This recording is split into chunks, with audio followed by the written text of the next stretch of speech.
Hello, hello, hello. It always takes a few minutes, so I'll just wait. I'm on my front porch. It's quiet. But at any moment, it could not be quiet, so. Hello, guys. Welcome. Get in here. We're live. We're live. Can you guys hear me? Can anyone hear me? Just thumbs up if you can hear me. My phone's been acting weird lately. My husband called me, and he's like, I can't hear you. I can't hear you at all. So I was like, I don't know what's going on with my phone. And I don't have insurance on it right now, so I hope it keeps it together. Hey guys, what's going on? How's it going? Hi Patrick. Hi Lori. Hi Charles. Hey guys, what's going on? Hey Rob, what's up? Hello, hello. Testing. Testing 1, 2. Can you hear me? Can you hear me? Coming in, coming in. I've always thought this. Hello, testing. Okay. So it's summer still. It's summer still. Kids will be back in school next week. And I actually have a little bit of news. I am joining a PAC, Political Action Committee, for my state. So I am in Colorado, and we have a huge governor's race coming up, and I have been asked to join a PAC and fight for Colorado. So if you're in Colorado, you're probably going to see me more because I'm going to be a little feisty, and I'll be using my satire and comedy to attack our opponent because I think comedy works. I think comedy brings in independence, and that's our target. So, I'll be sharing some of my videos on Conservative Mama, but a lot of my time will be spent, fighting for this governor's race because we need to win. And I mean, whatever state you're in, get involved. Get involved because I do this for my kids because I want them to grow up in, I don't want them to grow up in socialism. So I'm basically fighting against socialism. And the guy that we're going against, Jared Polis, he's a socialist. Like, he's pretty much a socialist. I'd love to ask him what differs him from socialism. Like, how is he different? So I'd love to ask him that. Maybe I'll get the chance. So, anyways, I was watching a couple interviews. Rosie O'Donnell is suddenly all over the news. And I'm like, what was going on?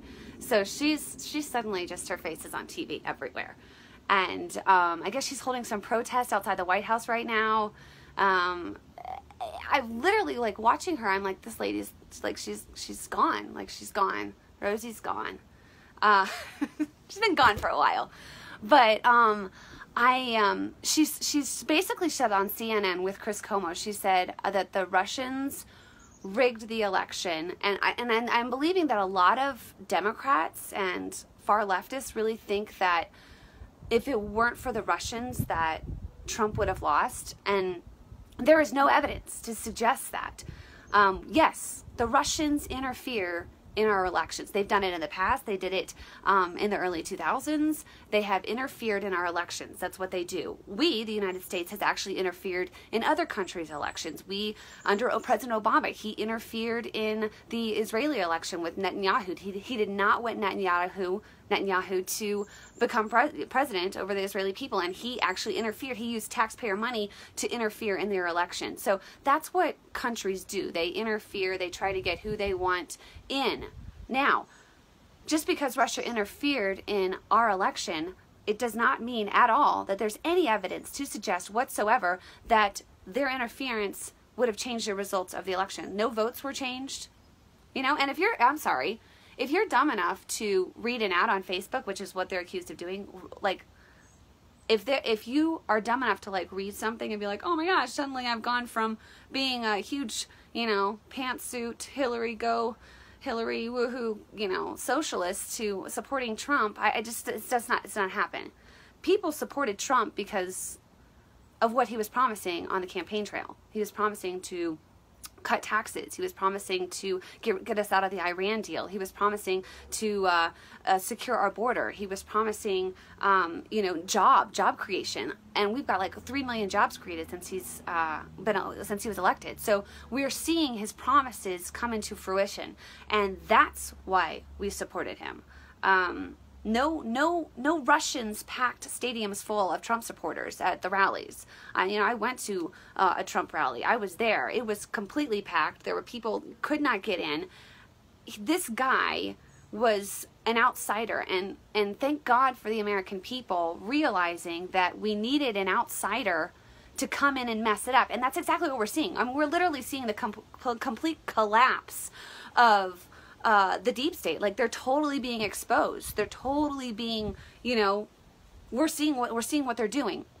And so I also wanted to mention, Rosie also said, my neighbor's leaving in their car. They're probably watching me like, what is she doing? Anyways, so they said that that the Americans loathe the president. That is not true. That is not true. We do not loathe the president. We love the president. And I believe he's going to win in 2020. I wanted to quickly mention there is a special election. If you're from Ohio, give a shout out to Ohio. Ohio, the 12th district right now.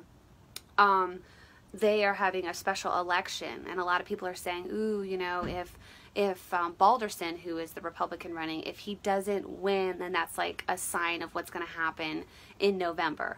Now, historically, whenever there is, the opposition in midterms usually wins elections. So President Trump right now is, he's in the Oval Office. Usually the opposite party takes over. So usually it's expected that Democrats will take some of the votes in November. I don't think that's going to happen. I think that we are actually going to hold strong and win again in the midterms. And I wonder what Rosie will be doing at that point, because she believes that the Russians rigged the election. She believes that Americans hate the president. And this is what's so amazing to me is these people, like we watched it with the star of Hollywood, the Trump star. Okay, they're removing Trump's star on Hollywood. Like, that's going to do something. Like, there's just anger, full of hate. Okay, you do that. But we're watching these people in Hollywood. Like, I lived in Hollywood. For those people that don't know this, I lived in Hollywood. I was a SAG actress out there. I was part of the, Screen Actors Guild. And I worked for a very well-known prominent celebrity. I saw firsthand, what Hollywood was really about. Like, I went to Hollywood, and you go to Hollywood like thinking it's totally different, and those people that have never been there, even when you visit, like, it's kind of like this huge major disappointment. But then when you actually live there and you see like the underbelly, the dark side, what producers want you to do and directors are asking you to do, and how people get their roles, and it's really a dark industry that is totally void of goodness and God. And I saw that, and I was like, I don't want any involvement in that. Get me out of this thing. So, but at the same time, while working for these celebrities, they are very disconnected. They have no, they don't do normal things that we do, like grocery shopping and, even buying their own clothes. Like, someone does that for them, and they don't pick their kids up from school. Like, that would be like, what? Why would you ever do that? Or to even attend a parent-teacher conference is like, what? Like, they're completely detached. They don't even answer their phones. Like, somebody picks up their cell phone for them and brings it to them. Like, they're so disconnected. And so when you're watching, I was watching this, and I'm like, these people live in a serious bubble, and they have no idea. And this is a perfect example of Rosie coming on and saying, hey, Americans loathe Trump. She has no idea. She has no idea. This woman is probably, she's completely disconnected. That's what a lot of these celebrities are. Like, they're completely disconnected, and then they're speaking on behalf of Americans. They have no idea. They couldn't tell you what a gallon of gas costs right now. They could not tell you what a gallon of milk costs. They are so completely disconnected from me and you and everyday middle class America. And if they actually think that running on policies of just anti-hate, hating the president is going to win elections, it's not going to win elections. This hate, I've actually talked to people that were, in the middle independents, even left-leaning, and they're like, I have witnessed so much hate for this president that I'm now, I find myself defending him. I never even thought I would, but now I'm suddenly defending him because this hate is it has no reason to it. There's no logic involved. It's just hate. For example, the governor that's running here, Jared Polis, he wants to take away Trump tax cuts, like a lot of people do. And Trump tax cuts might not mean a lot to somebody that's super wealthy. Like this guy, Jared Polis, he's worth like hundreds of millions of dollars, okay? He's basically buying himself into office. That's what he's done. And the disconnected, the global elitists, the Hollywood, the celebrities, they don't know. They're so disconnected that, yeah, we're going to take Trump tax cuts away from you. That might not mean something to them, but it means something to me. It means something to me as a middle class mom. Getting an extra $80 to $120 a month in paychecks means something to me. That means I can go on, pay for a babysitter and go on a date, once a month with my husband. It means that I can, put extra groceries to fill my tank with gas. Like, it means something. And so we're watching these people that are completely disconnected. I want them to keep talking, because the more they keep talking, the more it's just exposing how completely they have no idea how we're living. They're completely blind. So,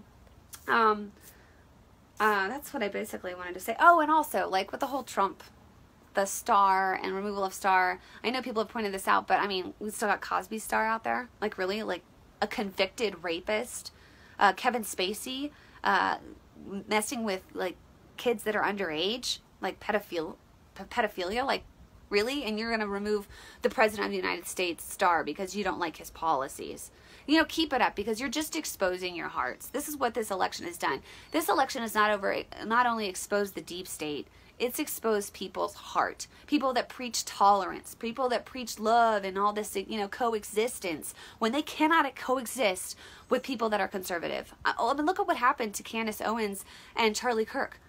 Like, they were pushed out of a restaurant and they were just trying to eat in it because they're conservative, because they support the president. Like, this is literally exposing hearts. Don't tell me you're tolerant. Don't tell me you want coexistence when you can't live with people that think differently than you. When you can't be around people that have a different ideology or mindset than you. I disagreed with Obama on almost every single issue the guy was putting out, but I would never treat one of his supporters poorly. Ever. So, rise above. That's what we are. Conservatives rise above. They can operate in hate. We can operate in love and show up at the polls. And so November 6th, I'm going to be fighting hard for that date. And I want you guys fighting hard for that date. If it means knocking on doors, making phone calls, getting involved in your local party. But we are going to hold our seats. And we might even take some back, because we're exposing hate. Hate doesn't win in the end. Hate does not drive out hate, just like Martin Luther King said. Only light can drive out darkness. And that will be the light. Be the love. Counter that stuff. And we can counter it. Hate never, ever, ever wins in the end. Ever. So keep it up. Keep hating. Keep hating, because your hate is going to get us another 4 years under Trump. So, anyways. Facebook is censoring. Yes, Facebook is censoring us, Lori. At this point, I'm like, okay. You just got to keep doing what you're doing. There was a point where I was like super like down about it, and I was like, man, I'm being censored, like no one's seeing anything I'm doing. Yeah, and I've just got to trust God. Like, I've got to trust God in certain things. Like, okay, if I'm being censored, I've got to trust God that the right people will see what I'm saying. The right people will see the satirical videos I put out. I just got to trust that in the end, we come out on top. And you just got to press on. Like, when you're hitting adversity, that's when you got to press through it. You just got to keep walking. You keep standing. If you're believing for something right now and you're not seeing it, the results of it or the promise fulfilled yet, keep at it. Don't quit. You keep walking, keep standing, keep believing. After doing all, stand. That's what we do. After doing all, you stand. And that's what I'm doing, especially with a lot of this censorship. I mean, it all ends. YouTube, Twitter, Facebook, Instagram.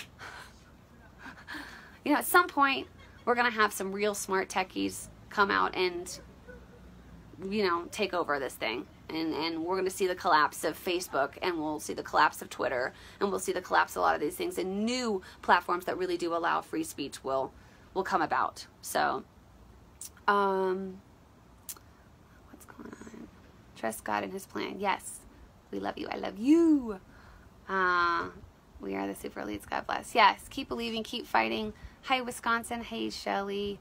Work the polls. Yes. Make calls. Knock. Get involved. You know what I'm saying? Like, don't underestimate the Democrats. Like, those people are just like, they are sheep. They'll just do whatever you tell them to do. And so, it's awesome to debate them, though, because they don't get past the hate. Mind.com is a good alternative. I'll have to check that out, Rob. Thank you, Concerned Mama. What's up? Gab. I like Gab, but then I got a lot of, like hate stuff coming at me when I was on Gab. So I don't know if that's changed or not, but I hate at any angle. I'm not a fan of, you know. I'm all for free speech, but when you're talking hate stuff, I'm like, okay, that's not, I don't know. We missed you. We missed seeing you. Yes, I get that every day. We missed you, seeing you. Where have you been? And I'm like, I've been here. I have not gone away. I've been here this whole time. Still here. So I haven't been away. You're trusting it. No, I do not trust CNN. Merrick, is that Mark? I do not trust CNN. No. On duty, protecting and serving. Oh, awesome! Thank you, Paula, for your service. You rock. Stay positive. Yeah, stay positive, and it's easy. And get people around you that push you. Like my husband. I have got like hair out here that's like. My husband, like, sometimes I'll be like, and he'll be like, you know what? Just press on. So you need to have people that are like literally like push you. I'll push people to press on, but I need some people to press me on too. And I always bring up this often example that I had from my youth pastors. You always want to be like this. You always want to be finding people that you're pulling up, but you also need someone pulling you up. And so make sure you have people around you that are encouraging you while you're encouraging others. Let's see here. Hey from Texas. Hey Texas. What's up? Good to see you here. Hey guys. What's going on? Just saying hi. So go back and watch the beginning of this whole thing.